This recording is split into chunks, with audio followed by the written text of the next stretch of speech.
This episode is brought to you by Zola. To sign up with Zola and receive a $50 credit towards your registry, go to zola.com/braincandy.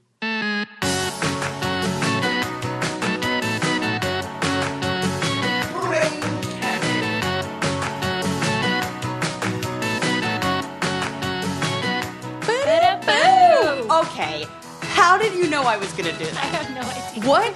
We are in sync. It's actually getting weird. It is. Like, we keep doing things like we're one human. I think that and now Susie is sitting over here looking at me with a brand new pair of specs on. And don't you know I'm going to go fill my prescription and get a new pair of glasses.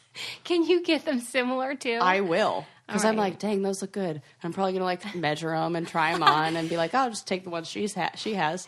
This is episode 230, everyone. Oh, I forgot we were doing a podcast. We are recording Sarah. She Hi, gets friends. real it's like Clark Kent, but the girl version. I know. I put these glasses on. Yep. It's like the opposite, It's though. totally the opposite. Right. It's like how like Clark Kent emerges from a phone booth. It's like you just went in, but I'm inside the phone booth being like, I love you. Come back. Come inside and be with me. What do you want to talk about? Oh, Suze. My God. I got a lot of Man. stuff. Oh, you do, huh? I really do. Okay, let me start with this. Yeah. Did you read about how the Truman Show, the movie, is 20 years old, which is hard to believe. Oh, And obviously, you've seen it, right? of course. Okay. And like, obviously, as somebody that was on reality TV, this movie is, it was prescient, really, because it kind of predicted what's going on now. Totally. In a way. Anyway, there was an article in, I think, Vanity Fair where they interviewed Jim Carrey and all the people involved in it. Oh, interesting. It was really fascinating because they wrote the film and completed the script before the first Real World even came out. Which I didn't know. Oh my gosh, I would have never guessed that. I would have thought that it was almost Inspired by. like a Because rebuttal. it didn't come out until my show was about to Wow. premiere. So it took a minute, but how crazy that they like predicted. Isn't that kind of how it works, though? That what is the saying? Art predict. Like there's a saying about Life imitates art. life imitates art. Thank you. Yeah. And so he talked, though, about Jim Carrey struggled with parts of it, and he felt like really drained by the process. And, Question: yeah. Did he do this before or after the Andy Kaufman movie? Did he do it after? Before. Yeah. I wouldn't have guessed. Yeah, that. Man in the Moon came out after. I was thinking Man in the Moon made him tired.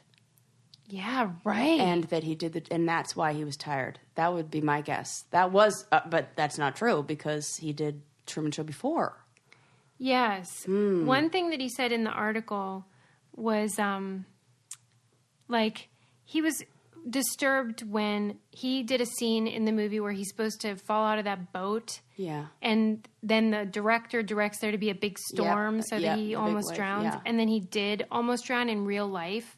Making that? Yeah, they had divers beneath him, and the panic sign was a fist. And he was you can see it in the film. He's making. Oh, for goodness sake, the panic sign needs to be something a little more obvious than a fist. Good point. That's like a reflex in many situations. Right. That's dumb.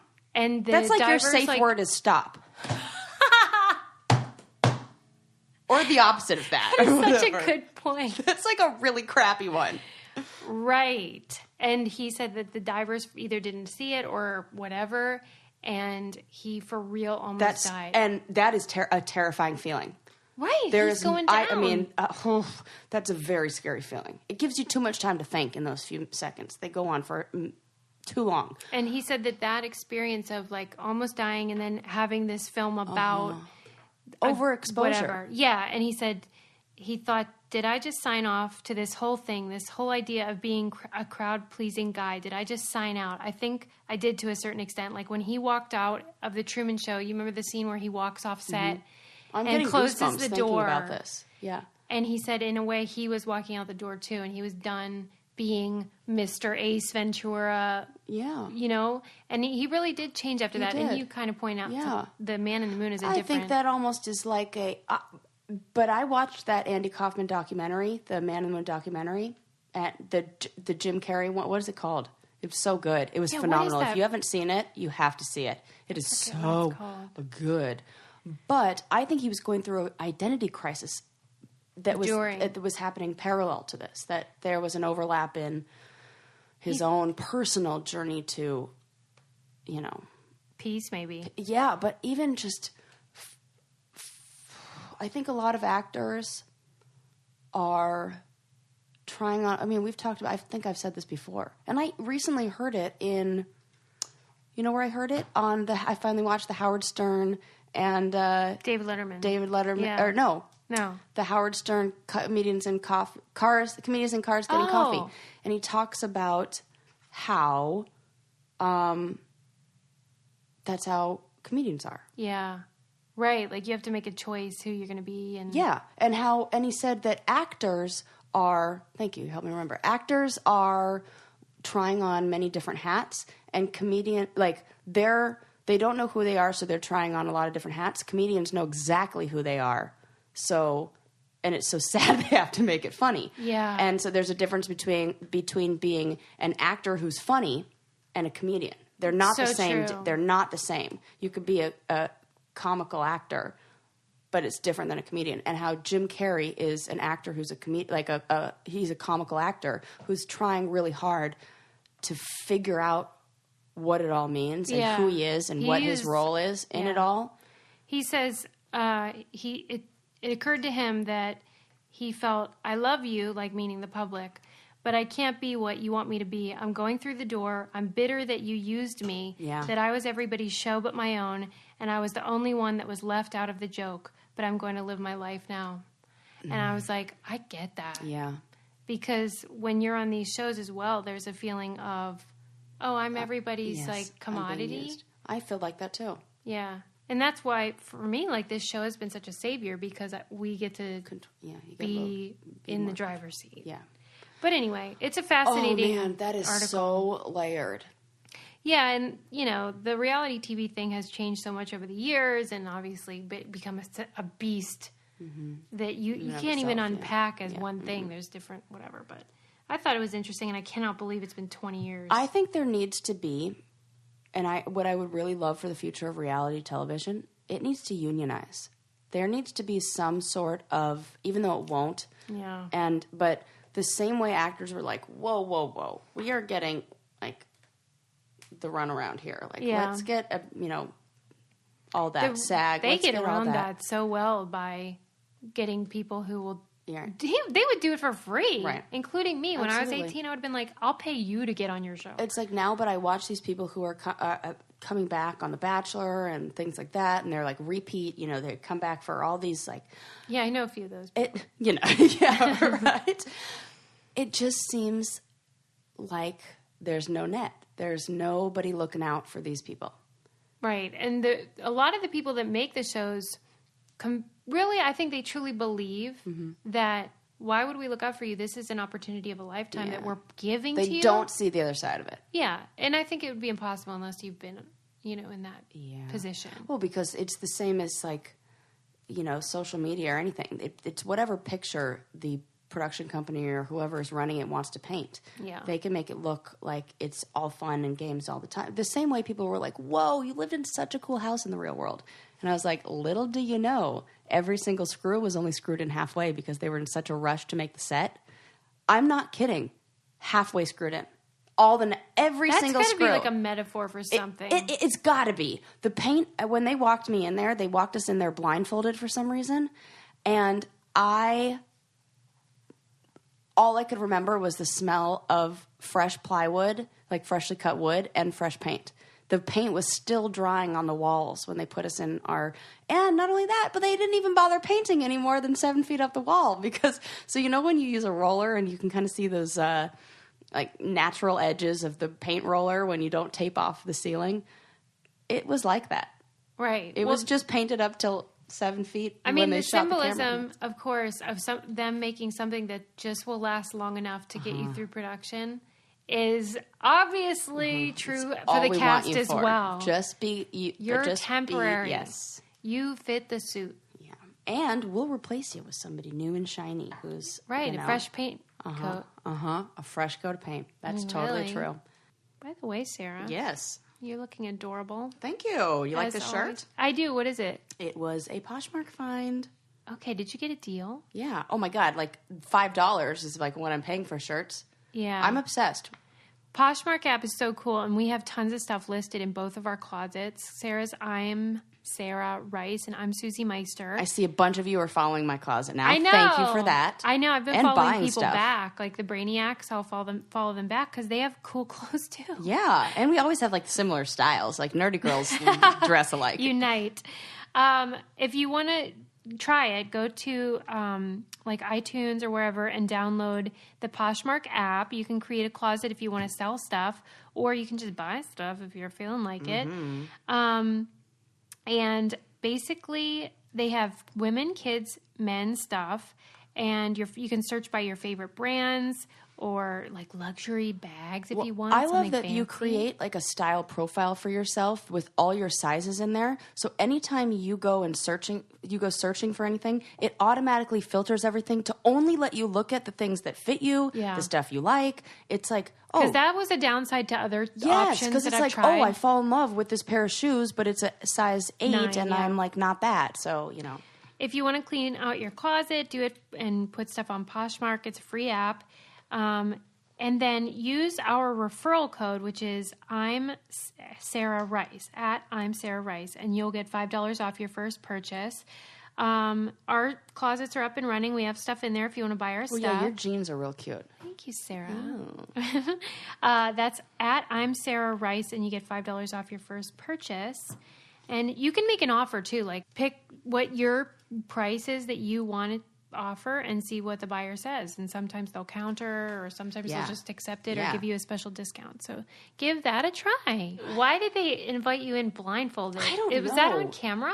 No, it was. I think what happened is we were like, there weren't a lot of places for them to shoot in Brooklyn, a lot of like studio space for them to do interviews. So they wanted to interview us before we even went into the house. So we did our first interview. They blindfolded us, walked us into the back room where we would do our interviews. I got interviewed, and then they walked me out.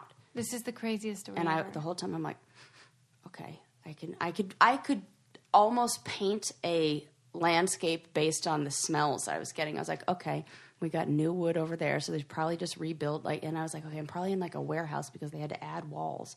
I was like, and like, what were the acoustics? It was like a warehouse. Yeah, sound. I knew I could hear that I was like in an open area that they built walls in. I was like, okay. And then when you're in the house, I'm sorry, but this is fascinating because I wasn't on your show. Yeah. But like above you are just lights, and set scaffolding, and scaffolding. We were in it used to be a industrial catering company, and I think that's what it turned into, where it was just on the wharf, and it was a big empty warehouse, and so it's exactly whatever the ceiling looks like, all those pipes and not scaffolding, but like the insides, hardware, the guts, crazy of the building. Exactly what you'd see in like a cool LA hair salon where you're overpaying for a cut. That. And did you ever go into the control room? No. The one time we were going to be allowed in was like the day. Listen, Suze, you know how much of a rule follower I am. If you, I have a fear of authority figures. Really, is it? So I have a big fear of getting in trouble, whether it's from the cops or like I'm never doing anything bad. And I'm always like, oh my God, what if I get pulled over? Like, the worst, So I'm always scared of authority figures. So I was terrified of the authority figures that were what I thought were authority figures, the producers and blah, blah, blah. And so they gave us the opportunity to go. So I never broke the rules. And so they gave us the opportunity to go back in the control room. We were going to do like a meet all the crew, blah, blah, blah. On the final day, you're saying? Like the day before the final day. And we all got in a huge fight that day. So in the 5 minutes before they were going to bring us back into the control room, a big old fight with all the roommates breaks out. And what were you fighting about? We were fighting. I mean, it was like JD, and it was when he smashed the table and got mad at me for, What had you done? I don't know. I still don't know myself. But That's so I'm sad. not really sure. I think what I was mad at is that I really tried to bring everybody together. Like, I had made this, I had like, you know, I'm all like art therapy, and I like bought this big piece of canvas, and I was like, oh, we're all do different sections of it. The section that I like allocated to Ryan from the show, he took a butcher knife too and cut his section out. Why? And I was like so sad, because I'm like, not only did you like, that's like super insulting to me, but you ruined it you destroyed this camp. Everybody else put their work into it, and you cut a hole through the middle. What was his motivation? And he was like, that's my contribution, or like, I don't like, whatever, like that's, I don't know. It was not good. So he didn't go into like the a big control F room you. as a result. And then we got in this huge fight, and basically the producers were like, this is gold. Get the cameras. Like, they didn't have enough time to, you know, Wow. they what do you call it? Like, rallied the troops, because they're like, guys, come out, you know, and come out, and just stop like relaxing back there, thinking that it's your day off, and they're going to come hang out with you. They're in a fight. Come film this. No. Yeah. So. And that we was ruined that. And then I never got to see the control room. Wow. So there you go. All right. Well, that was an interesting tale behind the scenes of the real world. You know I'm what always happens. shocked by what I still don't know. All the cast members I interview, all the There's so stories much I've stuff. heard. But everybody has months worth or sometimes years worth of their own version of the story. And it's always different. You could ask Ryan, he'll give you a different version of how that happened, I'm sure. Yeah. I mean, I was just fed up. I was like fed up with them doing stupid shit. I was fed up with rats in my bed. I was fed up with everything. Yeah, when I watched those pranking ones, I was like, boy, that wouldn't work out for me. I was like not. I know you were participating. involved. I hate pranksters. I know. It's one of those things, if you can't beat them, join them. And I was like, look, I thought it was going to be like a. But it always escalates. It did. Oh, that's it. It always escalates. Boys are the worst. Oh my God. All right. Any hoodles. Any hoodles. Are you excited about the new blue color crayon? What? Can they even top cerulean? My God. This literally is a new blue that was discovered by scientists. Stop it. Right now I have goosebumps. I'm so excited. I didn't even know I could be this excited about a new color. This is deep, man. Yeah. Because did you even just hear yourself? I know. New color discovered by scientists. Right. That's like saying, hey, you know all those cool colors you see? There's more, but you don't even know about them yet. Yeah. That's awesome! Yeah. It's not a naturally occurring blue. They had to create it through like metal. Like combinations of metal and synthetics. And What does it look like? It's beautiful. I bet it is. You should pull it up. I bet the fact that we can't make it, nature makes it. Yes, is why. The same thing. Why It's rare so things rich are beautiful and to us. bright. Okay. So a few years ago is when they came out with that they discovered the blue, and it's the first. Part of me is like, I don't want to see it. What if it doesn't meet my expectations? It's pretty, and blue is a fascinating color because here's what I don't get. We've talked about this before. It's all across cultures. Blue was the last color word to be seen, right? but it's in the sky, and that's what's a little But weird. like, is it? Right. That's the thing we don't know. Right, but it's this thing. If you guys haven't heard our episode where we talk about colors and we watch the video, you have to go back and listen to it. It's so good. It's like a mind bender. It's really will make you think like, what's true? I felt the same thing about that stupid Laurel Yanni thing. I'm like, what am I hearing? What's true? Because we're arguing different colors. We're like, yeah, that's so crazy to me still that certain cultures don't, like tribes cannot see those colors. yeah. What? In this color in particular, they're excited about because unlike cobalt, which was the previous last blue that they came out with, your traditional blue, if you will. This one is stable. It reflects heat and it doesn't fade. So they're super stoked about it. And now it was optioned or whatever you call it by Crayola. So they're making a crayon out of it and they need you to name it. Well, they said they already named it. What? Beautiful. When did this happen? They were just asking for the name like 2 days ago. Crayola announces new color name. When is that? Oh, no. September 14th. That's way old. It's a new one. Beautiful. It's a new one. Yeah, also, that's a dumb name because I can barely say it. You usually love puns. Yeah, but I don't like that one because it's too easy. Yeah. That's a gimme. Right. That's like, hey, Lincoln, what should I call this? I don't know, Bluetiful. Okay, well, it'd be really cute if you said it, but Crayola, you got a bigger staff than that. Right. Well, anyway, I'm really glad you're happy about that. I'm really, really, really happy. Not so happy that they just decided to toss out the color dandelion. Oh, they why? got rid of that one?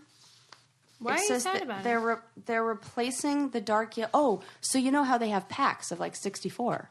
When a new one comes in, old one got to kick the curb. Yeah. So they can't make new boxes. No, they can't be like, oh, this is going to be a pack of 66 crayons. That doesn't make sense.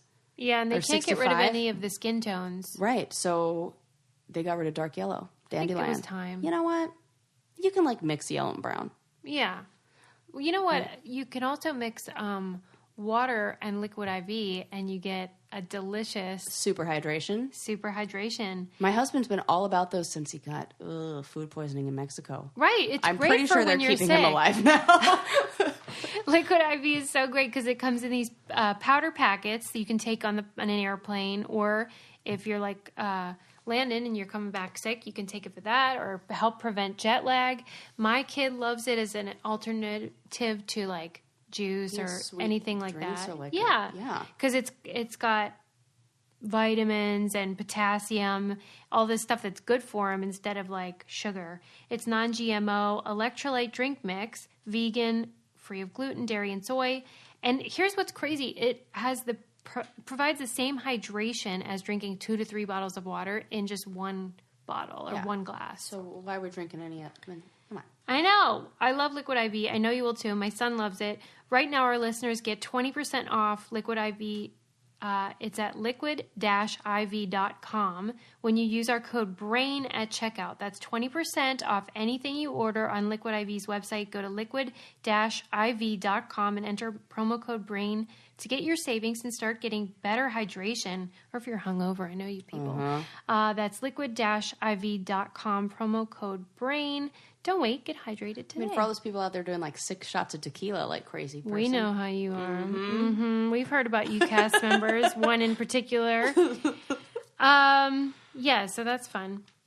What else do you want to talk about? Ooh, I've got some trivia for you, but I got to pull it up. Let me see where it is. About that. It's bee trivia.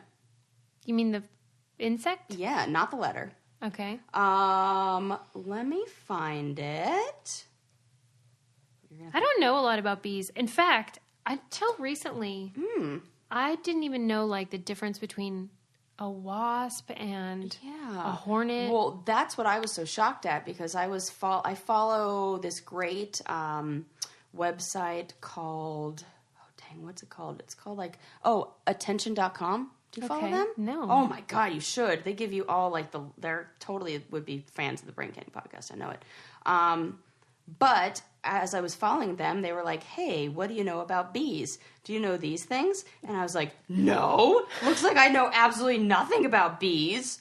And so I wanted to ask these trivia questions to you and see if you got them. Okay, so the first one is... I'm not going to get these. You are. How much honey does the average worker bee produce in... I'll give you 2 options. Okay. It takes a group of honeybee... Okay. Let me find it. How much honey does the average worker bee produce in her lifetime?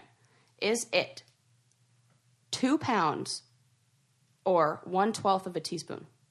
What? One bee? Yeah, 1 bee. 2 pounds or 1/12 of a teaspoon. I guess I would have said 2 pounds. Also what I said. Not true. 1/12 of a teaspoon. That is not very much. I know. That's a lot of work for a very little payoff. Okay, ready for this next question? Oh my God. It takes a group of honeybees how many pounds of flour to produce 1 pound of honey? You mean flour like the plant? Yes. So it takes a group of honeybees 200 pounds of flowers or 2 million pounds of flowers to produce 1 pound of honey. Come on. There's no way. Go ahead, say it. It's not. It is. 2 million? 2 million pounds of flour Look, that's the answer right there. That cannot on their be website. true. Yes. Sarah, come on. It's true. I don't even think the Earth has 2 million flowers. Wow. Last one. Not last one. Second to last one. Which bees have stingers? The males or the females? Males. No. Come on. I thought all of them were male except the queen. The females. Is that false? I just told Lincoln that. You're telling me... No, the worker bees, they just call her Aren't that. they all men? You're kidding. Some of them are like that. ladies? Yeah, and the queen bee only gets her name like that because she's like bigger. Like it's not... What? Yeah, there's a whole bunch of weird things about bees that we think we know, but it's actually like, you have no idea. Yeah. I'm upset. Now I'm going to have to read a book about bees. You probably. How am I supposed to save them if I don't even know what they're all about? Mm-hmm. True. I truly believe that all the worker bees or drones or whatever they call them were boys. And then that one lady was like, fucking all of them. Mm-hmm. Not true. Jeez. Well, that's a relief for her then, because I was really... Hold on a minute. Hold on. And hold on. They also Sarah? say... Hold on. This just in. You know almost nothing about bees. Thanks. And everything you do know is wrong. Not you. Okay, go all ahead. of you. Go ahead. I'm sorry. It says when I look up facts that the average worker bee produces only about a 1/12 of a teaspoon of honey in her lifetime. So I also think that all those worker bees are all female. We have not been getting enough credit. Oh, don't even get me started. I mean, we're outraged. Gosh, female bees should definitely be wearing shirts with like feminist angry fists on them. Be like, right. Mm-hmm. Feminine. I'm gonna write that down. Okay, so a colony of bees consists of 20,000 to 60,000 honeybees and one queen. Worker honeybees are all female and live for about 6 weeks and do all the work. Well, what the hell are the men doing? And why do they die so soon? They better say taking care of the baby bees. That's the only answer I'm okay with. Wow. They're in the nursery. You are blowing my mind. And the only reason that they call it a queen bee is because she's larger and she lives for 5 years and it's her role to fill the hive with eggs. You would think, okay, so it is a lady. So, yeah. That's so not the she's only like, the reason queen bee that... is just the one who's like making all the but bees. They're all also her babies. calling her a queen because she's a lady. Yes. Yeah. Okay. Yes. So the queen bee is not a dude. It's not like that. Gotcha. No, it's not just like who sits That's in the why I throne thought is you a were queen. blowing my mind. No. The queen is definitely. But the workers can be one or the other. They lay eggs as well. Well, no, it says that the workers are female. So what the fuck are the boy bees doing? Right. Like for real, what are the boy bees doing? Because it doesn't say that in here. I think these are all good questions. It does say that they communicate with one another by dancing, which. So do we. I love everything about bees so Just far. like Sarah. That's how she communicates. Oh, my bad dance moves. That was really good trivia. Yeah. Thank you I couldn't for believe sharing. the 1/12 of a teaspoon thing. It's not enough because, we waste honey. Uh-huh. We're just putting it in everything. I know. Little did we know. Just so many bees. It's like gold. They do call it liquid gold. They do. Somebody does. No sure. wonder. Yeah. Oh my God. See, this would have been a perfect transition to liquid IV. Oh. And I really didn't know. You know what else is liquid gold? Right. There you go. That is it. You can put that in Dang there. it. Oh, well. It wasn't half bad before. I was reading an interesting article about the psychological allure of karaoke. Oh. If you'd like to hear about that. Is there anything that says why certain cultures love it way more than others? Hold on. Say that again. Is there anything in there Sorry that about says that. why certain cultures love it more than others? Oh, that's a very good point. They did know? not bring that up. Because you're referring to like Japanese culture. They love it. They dragged my husband to a karaoke and he just was like, That's so cool. and I was like, dude, didn't you sing Hello, Living on a Prayer? They, right, that is very popular there. Uh-huh. They didn't mention that. But they, well, like, what? Tell me about, they were just describing how, maybe we can make some assumptions. right, okay. Or correlations that are very loose. They were describing how the act of singing, as you're familiar, produces endorphins. It's really good for your, just We should all feeling be singing happy. more. Yeah. And so that is something that people are drawn to, that feeling that you get when you sing. Okay. And then that because let's say you're normally, if you're comparing it to like just going to a bar. Yeah. It's hard to like meet somebody because you're like, how do you break the ice? But like karaoke, there's a Definitely. lot more of that like, oh, you did good. I love that Yes. song. And there's also the factor of people tend to sing along with the person. And when you do that, Collective effervescence. yeah, it's just like being at church. Yes. Because you're singing at the same time, the same song. And they're It has getting a excited weird- about it. That shows you the importance of your karaoke song pick. True. I feel like I know It's Raining Men is a fantastic If choice. we do that, we have to do a duet of it. The problem with it is that it's a not very sing-along. hard song to sing because the Weather Girls really had some power voices. Yeah, but here's the deal. Is that really what karaoke singing is about? I don't know. I'm going in there singing bad. They said this song bad or No. Oh, But good point. Fair question. I was like, I had no idea I'm you singing loved Michael poorly. Jackson. Okay, But I do love Michael Jackson. What's your song though? That you choose? I have a couple go-tos. Walk Like an Egyptian. The Divinals, I Touch Myself, depending on the crowd. If it's a late Why? night crowd. You're kidding me. Oh, because it's so funny. And Get out of here. You're bold. I've only done karaoke twice in my life, and those are the two songs I sang. So My sister always says she's never gone to karaoke, but she's like, I would choose. that's me. Yep. She says she would choose I'm Not a Girl, Not Yet a Woman. I'm like, why? She's like, it's a really good song. That's great. Maybe. They were saying in the article that one of the most popular choices is Alanis Morissette's You Ought to Know, and that people really get into it.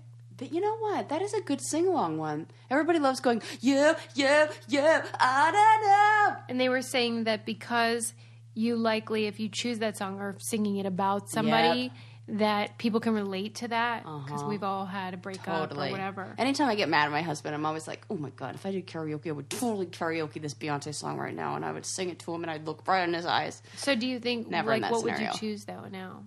Oh, now? Yeah, like, Or if like you when went I'm for in a a fight. third time. Now, well, geez. Now, you know what else is a really good karaoke song? Pretty much anything by Journey. Johnny Cash, Oh. I think for me is good because like I can sing that range. Okay. Yeah, and then I always like that song "You Can Leave Your Hat On." What is that? Oh, I think it's Joe Crocker, something like that. Cocker. No, is that his name? I don't know. You just wanted to say Cocker. Cocker, I hardly know her. But if you were to meet somebody, though, at karaoke and you were to get married, then you'd have to register through Zola. Yeah. Because... For only karaoke equipment. You could. Yeah. That's what's funny. Oh, my God. You could totally go on Zola and you can register for a karaoke machine and, like, probably from another place, like, seating for your guests. Yes, Zola is awesome because it's a one-stop shop for registering for your wedding. You can plan your wedding and register there. They have a gazillion brands that you can choose from, so you're not limited to one store or one brand. And it's super convenient, makes it fun, unlike how it usually is. You can get really nice stuff. You can also do like gift cards for travel, like if you want to do a honeymoon thing or food and wine subscriptions. You can do group options for the big ticket items so that all your friends can get together and buy you something you really want. And it's free. And they have a wedding suite where people will help you. It's free? Yes. Well, heck, why aren't you doing this if you're getting married? Not only that, but to sign up with Zola, you can receive a $50 credit towards your registry. So basically they pay you. Exactly. Go to Zola.com/braincandy. And that's ZOLA.com/braincandy. And you get $50. And it's like really easy for guests as well. So that's fun. Awesome. Okay. So, and the other thing I want to say about karaoke is that they say that whenever you're at karaoke now, you tend to not be on your phone. Oh, totally. And so you feel that suspension of reality where you're escaping all the noise of the outside world, which I thought was interesting and a new development. You know what? And I would add to that when you put yourself out there and when you are vulnerable in front of people and you're well received, which is what happens in karaoke. Nobody's like, oh, good. You're doing. Everybody's nervous to go up there, but everybody's well received. I mean, I've never been a bad karaoke audience member because you all know that you're going to go up there at some point too. They did say that as well. And the audience tends to be really kind, and supportive of whoever is brave enough to do it. So it would pull everybody together. People should go do karaoke together if they're like having a bad time getting along. I know. Well, the one time that I went, I noticed that it's a lot of regulars, and so you kind of feel like, are you busting in on their scene? Yeah. Well, listen. I mean, I got some pipes. I don't want to. You do. I don't want to brag. She sure does. I don't want to intimidate people. But then there's like, I went to karaoke once on Ventura Boulevard. There's like a famous karaoke bar that everybody goes to. A lot of set people, like a lot of crew people. So I was like, maybe you've been. But there was this woman who was a regular and took it way too seriously and was like waiting for her break. Like somebody's going to come in. But she always chose to sing songs that were like Whitney Houston style, whatever. Okay. But not, I want to dance with somebody. Like we're talking I Will Always Love B-side track that you've never heard of that happens to showcase her voice in a very special way, or like some song that is very obscure that was like Amy Grant from, wherever. And Amy Grant. It's such like a good that. reference. Yeah, it was like that. Like where you're like, baby, yeah, take it with emotion. I love that song. I mean, 1992, is it? Yes, that what probably you were was like 10. Stop for a minute. Oh my God. Baby, maybe that should be our song if we go to karaoke. That's good. That's a good one. I mean, right after we do It's Raining Men. Do you want me to talk about the guy that created the pink flamingo?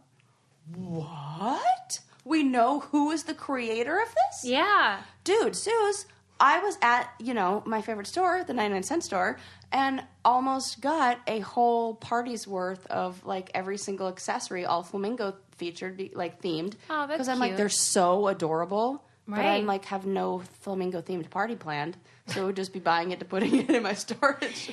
But you know how I have a theory about last names. Oh, what's his last name? Wait. I got to guess. It's going to be something tropical or, wait, something tacky. No. No? No. What is it? Featherstone. Okay. It's, what's the word for bird that's not bird? Like avian. Yeah. Avian. Something like that. Like a varian or something. Or like, yes, it's Featherstone. And Featherstone. Come on. He's no longer with us, but he only died a few years ago, and he is so cool because, by the way, this was posted on the Brain Candy Crush by one of our listeners. Oh, cool. And she was like, I knew Susie would be into this. And I am, because he was like a guy that didn't take himself seriously and was in on the joke. And so the article was great because it explained how he was in design school. He had officially, studied the art of flamingos, design, flocks, architecture, just all that stuff. But like, he wasn't super into it, but he was like, I got to get a job. And it happened that the company that was hiring was like a lawn ornament company that wanted a designer. Right. And so they hired him, and he, in his career, made over 600 lawn ornaments. But he's most known, of course, for this flamingo. They told him they wanted a flamingo. The polar bear wasn't really a go. People weren't he did make Santa Claus. Okay, there you go. And luckily, National Geographic had done a story on flamingos, so he modeled it after those pictures. And cute. It took off in middle America, like, suburbia. People who were very far away from flamingos and probably were like, I want to bring a little bit of the tropics to my... Yeah. Yeah. And rich people mocked it, but... Almost like kitsch. Yeah, and thought it was evidence of bad taste. Mm-hmm. But now they embrace it.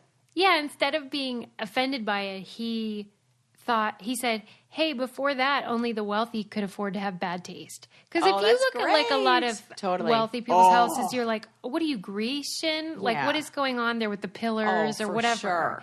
Kanye West and Kim Kardashian's house is like that too. I'm like, you have too much money. Right. Because you make poor design choices with it. He's like, why can't we have some fun and put some silly stuff in our yard? Yes, I love it. And then it became associated with gay pride through the John Waters movie where it was featured. Totally. And at his funeral, he was draped in a flamingo pink sheet. I love this. He really embraced it. And he and his wife always dressed alike on purpose. They thought it was funny. and they had They a would have lot hated of our previous episode. right. They did mommy and daddy fashion. Yeah. And anyway, they did a lot of flamingo themed outfits. I love that. And stuff. It's very like, what's the name of that photographer who was like from the 60s and photographed all the lifestyle people from Palm Springs? It's so fantastic. I don't know who you mean, but I would be really into that. You would love it. I'm going to show you some of his photos. It's very... Along those lines, I also read an article about how tiki bars are coming back into fashion. Yes, that's what I'm saying. With all the flamingo stuff is like super in. It's like that throwback. It's like mid-century modern party summer. Like summer, Palm you're right. Springsy. It's like that era. They were Retro. saying like when tiki culture first came around, the mid-century, as you say, that it was because all the soldiers had come back from the South Pacific and Asia. That's exactly what it is. And like Polynesia, and they came back with all these exotic stories and like tikis and the hula girls and all that. Mm-hmm. And it was also a way of like escaping the tough reality of going back to life. And now a lot of people feel that way politically and culturally. It's a really tough time, I think, in America. And the tiki thing is a way for us to escape it all over again. Totally. Slim Aarons. That's the name of that artist. Is a man's name? Yeah, Slim Aarons. And it's like this really cool throwbacky photographer. I mean, yeah. I think it's cool. And I obviously, because we moved into that style. Oh, right. Yeah, you'd love it. I would love it. I should follow that you. like on Instagram, that hashtag. Yeah. Because since we moved into this mid-century house, I've been just more aware of when I see that look. And I'm like, it's such a cool time in American history. Yeah. I mean, minus all the... Oh, I don't want to go back to it, but the look. With the look we like. The colors and just sort of the style. Yeah. I guess it's back in fashion. We went to this antique shop and they were saying like it basically is determined by who's dying a lot because then you get all their stuff. Yeah. Oh my God. You are so right that those are the estate sales because my grandmother, the one I do not really have a relationship with on my father's side, oh my God, I know she has not changed anything from her house. And she has those old tulip chairs that like are... They're like white and they almost look kind of like an egg, but also like a tulip. Yes. And they have like bright colored cushions. Like she had bright yellow cushions. She even has those chairs where you can like cozy up to her. Right. You can scoot all four chairs in and they like fit perfectly under the table. And there's like a whole look to that. I love that. Everything's like Kelly green color, that like kind of green that's like baby it's so food, distinctive, but I love it. Pea Avocado-y color. Yeah. But that's what it is. Shag like carpet. Those people are dying. And so their crap gets taken to antique shops and stuff. And so then you get used to seeing it again and you think, oh, that's cute. Like 10 years ago, I would have been like, that's ugly. Well, there's also something I think that plays to our like nostalgia where because those are the things we saw in our grandparents' home or like an echo of that in our grandparents' homes, that when we see it again, it's like familiar but new. Yeah. And people love that. That's so true. They like fall for they're like, oh my God, this looks just like... Like even Tupperware at the Long Beach Antique Market, they have that. There's one stand that's all the retro Tupperware. And I'm like, that's what my mom had. Right. And we like love it. Remember when they used to make them burp like that? I remember when yes! the Tupperware like parties were at my house. I'm going to write that down. I still have the Tupperware, which was my favorite buy. I was like, Mom, you have to buy this whole set because of this one salad or taco bar. Like I know exactly it's like what big you're and round to. with the hole in the middle and there are all the stations. Yes. We owned that and it was my favorite thing we ever owned. I was like, probably in her storage. It's in my house. Oh. I was like, no one's getting rid of that ever. It's perfect. You can put the lid on it, you take it to anywhere you go, you got a whole taco stand right there. I love it. It's genius. Nobody makes that these days. I'm going to need a picture of that. Yeah, I hope I can find it. Oh my God, you might not be able to find it. I hope I can. I know that I saved it. All right. So I'm going to hunt for that. Or I'll be buying a new one on eBay. And when you're buying it, make sure to also buy that 3-step acne wash that we both love so much. I don't need to buy it. I got a full thing just sent to my house a little bit ago. We were just talking to our friend Mariana about it because I get texts a lot from like my friends in real life, and they're like, "God, tell me the truth. Do you really love BioClarity?" Because I get it. I mean, there are a lot of options, and you don't want to waste your money. And I always am like, I really love it. And I do say, you got to be in the routine. You got to be committed and wash your face every day, you lazy ass. But it's so awesome. And now they have, in addition to the clear skin routine, which I use because I have problem skin, they also have the essentials routine for people who have better skin and they just want it to glow and look even better. It's cleanse, restore, hydrate. They have Floralux in it, which is that stuff in plants. So it's soothing. It doesn't inflame your skin. And it's delivered straight to you. It's easy to use. 3-step skin scare. Yeah, where are we going there? Skin boom. See, your skin was scared right into this routine. It's 100% vegan plus gluten and cruelty free. Get started on a healthier habit with your skincare. You go to bioclarity.com. Our listeners will get their first month for 50% off. A routine plus shipping is also free, and it comes with a 100% risk-free money-back guarantee, but you need to enter our code BRAINCANDY. That's bioclarity.com, and our code is BRAINCANDY. What are you going to say? I know you're going to cry. No, I mean... the reason why I say that is I see her like getting out these emotional things. Because I was just thinking, before we get into anything else, I wanted to make sure that I give a shout out to the wonderful Brain Candy Brainiacs who are part of the Brain Candy. Well, some who are part of the Brain Candy Pen Pal group, who wrote me the sweetest card that I will be saving forever and ever and ever, and will be looking at if I ever feel like I'm having a bad day. Danielle, Meg, Amanda, and Molly. And Brienne, you were so sweet for sending me what you sent. You sent me. I can't. She cried. I cried. So I just wanted to give a total shout out to you guys and say how much I love you. They were very sweet. You guys just touched my heart. And I'm so grateful for the Brain Candy Brainiacs out there. Well, and they were grateful to you for sharing about your miscarriage and your pregnancy issues. And that's friendship, man. It's beautiful. That's beautiful. We feel really lucky. Oh, I'm so lucky. And we also feel really lucky because we have a guest on today. Woo!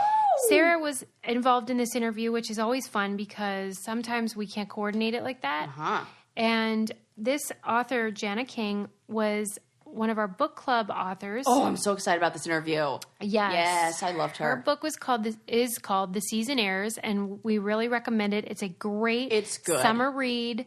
It's such a great beach read, or just perfect for this weather because it's about these socialites that go and get hired as brand influencers. But then it's crazy because it's like a whodunit. And then mystery. Right. And that's what's fun is it's relatable because we all know these brand influencers and stuff. But then there's also this OMG, I have no idea what's going on. And I don't usually read fiction, and this one got me.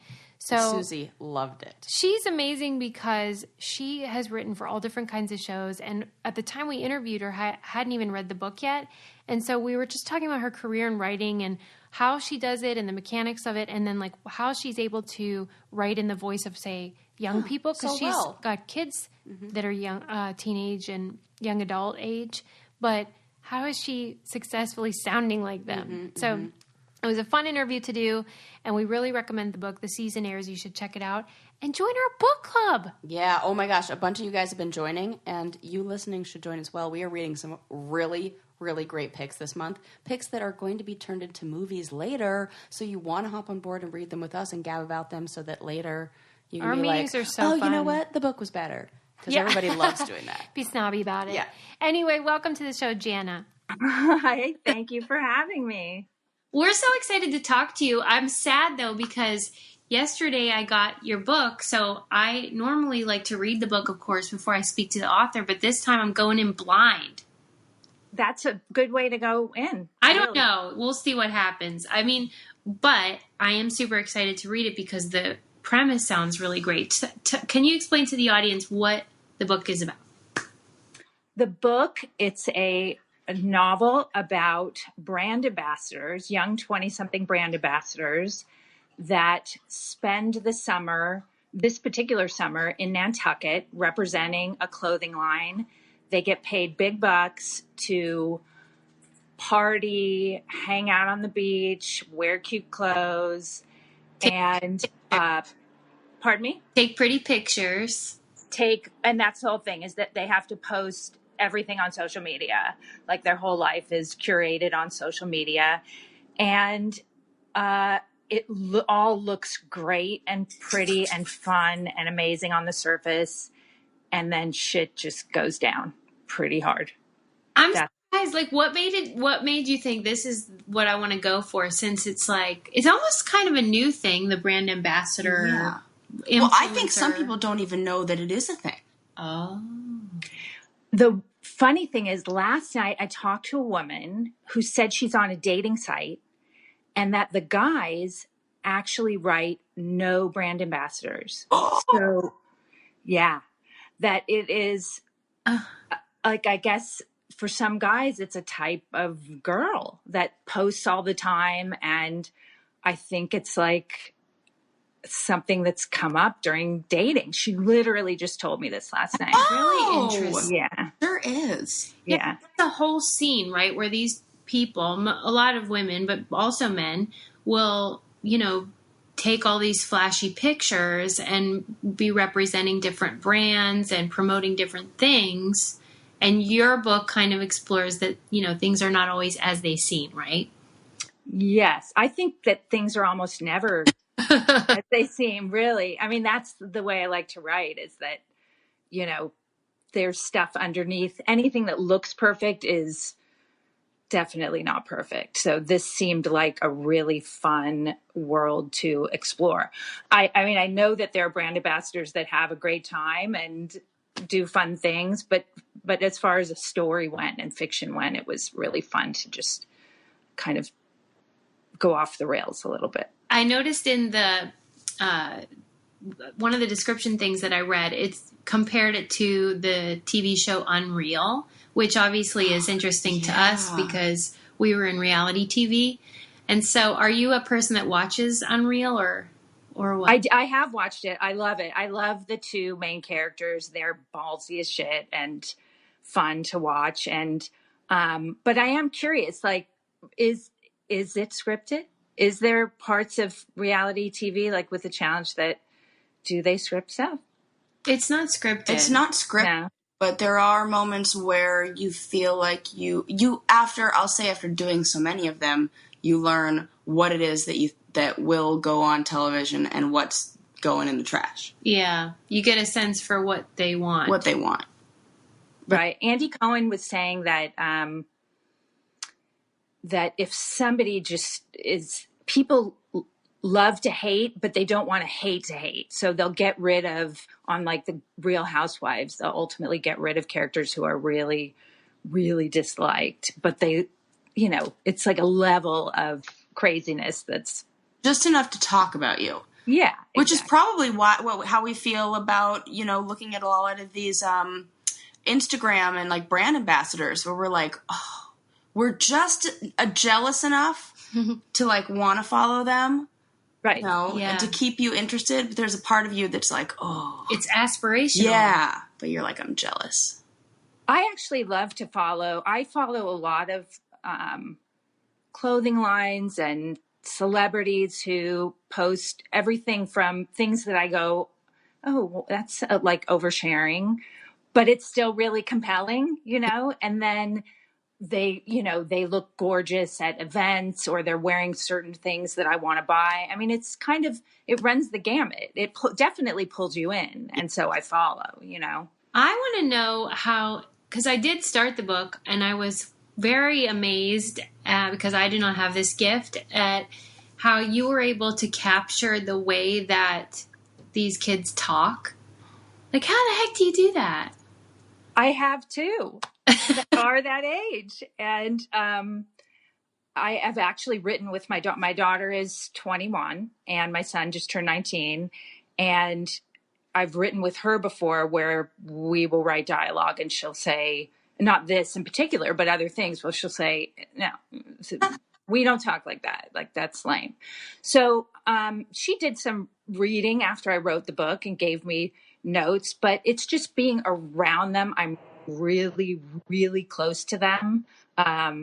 They're away at college. My daughter just graduated and we actually Skype or FaceTime every day. And so I hear about their lives and what they're doing. And I think I'm pretty hooked into that age group and right around that age group. What's your secret for getting your kids to like you? I want to know.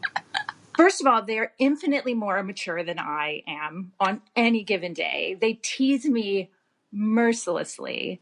I don't know. They're literally my favorite people in the entire world. And they have been since the moment I feel like I got insanely lucky with them. And usually the parenting helps, but Yeah. I don't know if I could take credit, but sure. Okay. I'll take some credit. That's yeah, but I talk to them about a lot of stuff, and then when they don't want to talk about things, I really don't push. So there are some things that we don't discuss. Well, I was intrigued by your bio because your career sort of followed them in a sense. Yeah. Sarah's going to love this. Some of the things you wrote I saw for. that she worked on Dragon Tales. And I did. Yeah, man, that's so cool because you were doing that when they were that age, yeah? Yes, my kids were watching Dragon Tales when I was writing Dragon Tales. I did girls animation. I did Bratz, but my daughter never played with Bratz, so she was very disinterested. And just kind of aged up. But I always wrote grown-up stuff while I was writing kids stuff, and just tried to keep my hands in both worlds. Was it intentional, though, or coincidence that was? Well, I think all writers will say we need to eat. So I took jobs that came along, and I love to tell stories. And if it happens to be an animated dragon, then that was really fun. I've written Hallmark Christmas movies. That's been unbelievably fun. I'm writing on Wacky Races right now. I don't know if you remember the show with Dick Dastardly with the mustache and the cars. Yeah, it was from, I think, the 70s. I should know. And they just rebooted it. So I've been doing some of that while I do these other things. I know that writers, they never tell me the secret because I don't know if they know it, but I'm always like, what's the secret? So like when you wrote Seasonaires versus when you're writing for a kid's show. I was just going to ask that. Yes, because we need first to know, novel versus a whole history of other kind of writing. Is it the same technique or totally different? Writing a book was very different than writing for television. It was really, really different. And this was my first novel. So it was a really cool, different, amazing, and very challenging experience. It seems like it would be brutal. It's brutal at certain times. I mean, if you hit a blank page, that's gnarly and it's not fun. And it rarely happens, but that's not fun. And that happens whether if you're working on a screenplay or a book. But writing a book is definitely more detail oriented. And when you write for TV, you really leave a lot of that stuff to the director. And it's almost not cool to write too much description because the director takes care of what happens basically. And I've written plays where there's no description, but a book is, you have to be in the room and smell what's in the room and look around and notice the details. And that was the biggest difference for me. But characters are characters, and that's the most fun to write. And also dialogue is absolutely my favorite thing to write. If I could have a superpower, I would be invisible so that I could eavesdrop on everybody's conversations, which I probably do. Sorry if you're sitting next to me. And my husband always says, you can't hear, I'm sitting in front of you and you can't hear what I'm saying, but you just notice what the person across the room is saying. I love conversations. They're interesting and people and. Yeah, but that's my whole theory is that what makes you interesting is that you're interested in other people. I think that that's a good trait, mainly because that's what I have. So I'm like real invested in that idea because you're curious. You want to know about stuff. Yeah, absolutely. I love to know people's stories. I love to make up. I mean, I don't know if you guys do this, but if you're places or doing something. If you see somebody and make up their story, I make up, I feel like I'm going to be murdered twice a day. And when I'm driving down the street, something will happen and I will make it up in like some elaborate thing in my head that is very complicated. So writing a suspense book was really fun because I got to really dig like almost therapeutic. I mean, it's into words instead of it just existing in your mind. Yes, exactly. Is there a character in the book that you really connected to? I think all of the characters, with the exception, there is one character Otto, who is really a piece of work.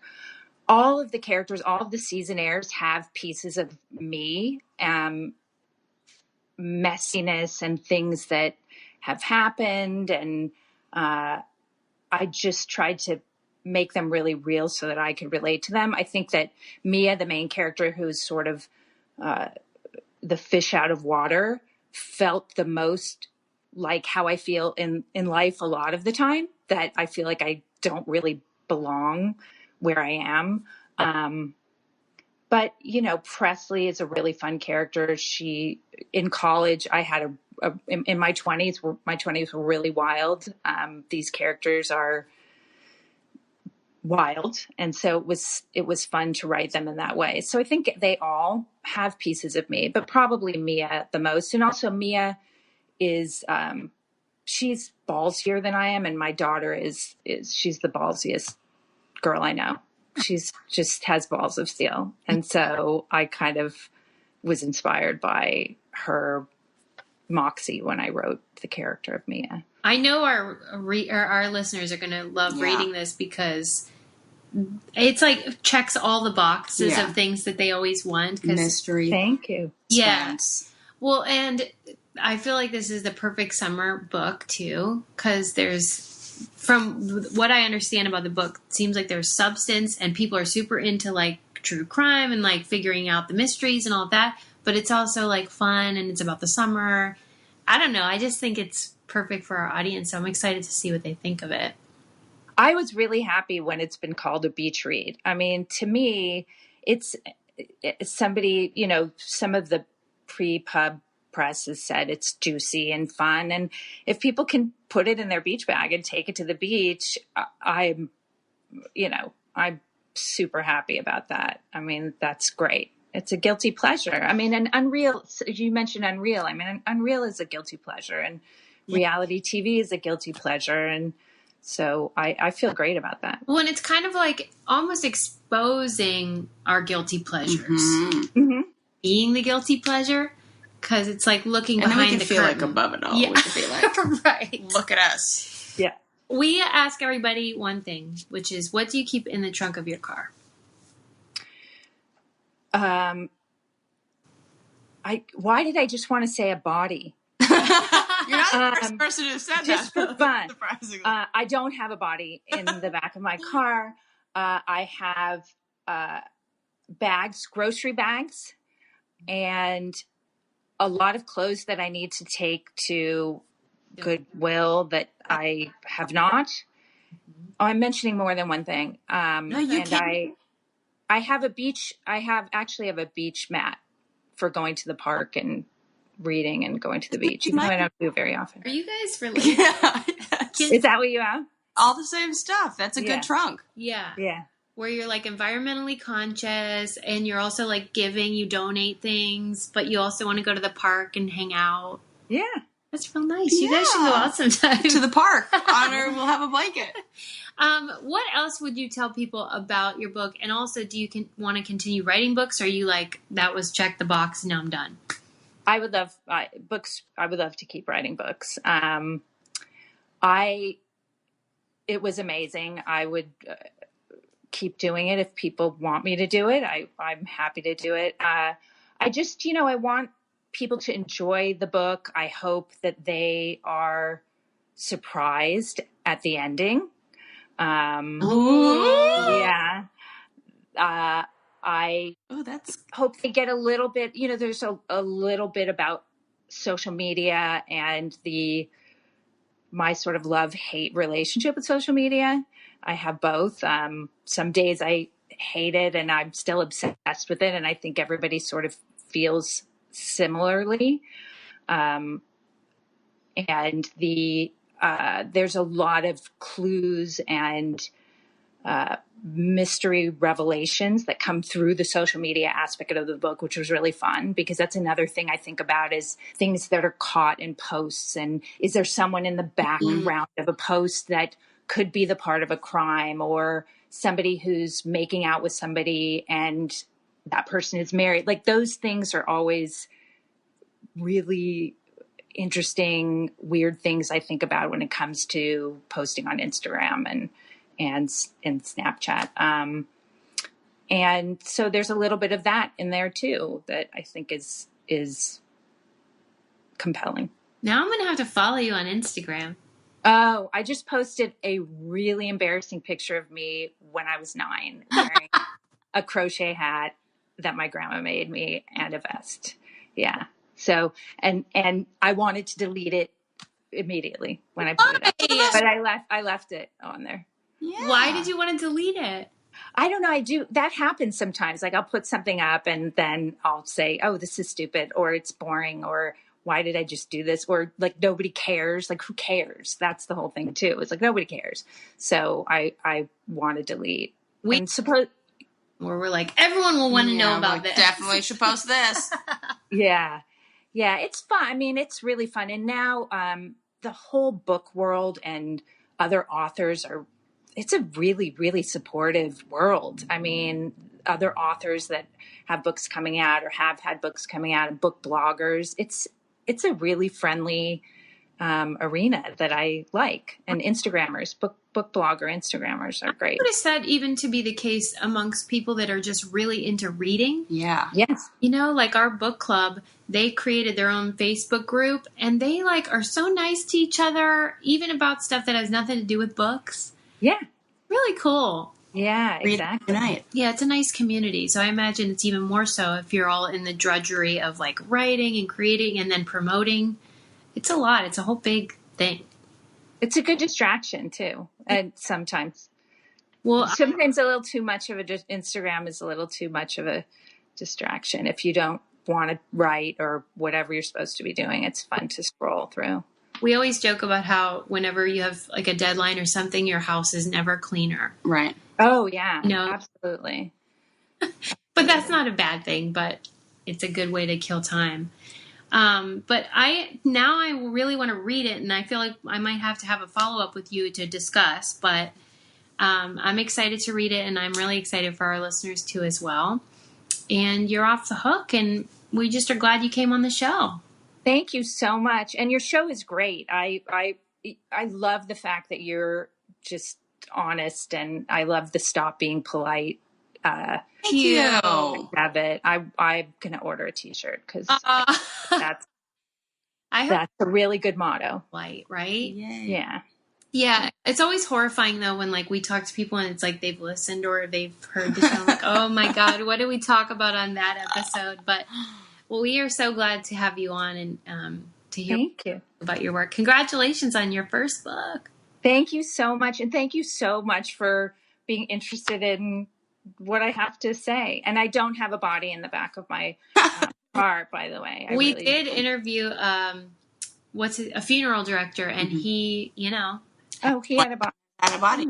Yeah, he was the only one, though, thankfully. He was like, not now, but before. Yeah. Anyway, I will let you know when this is up. Thank you so much. Thanks, you guys. Have a good weekend. You too. Tell us if you say bye. Bye. I will, for sure. Thank you so much. Bye. Bye.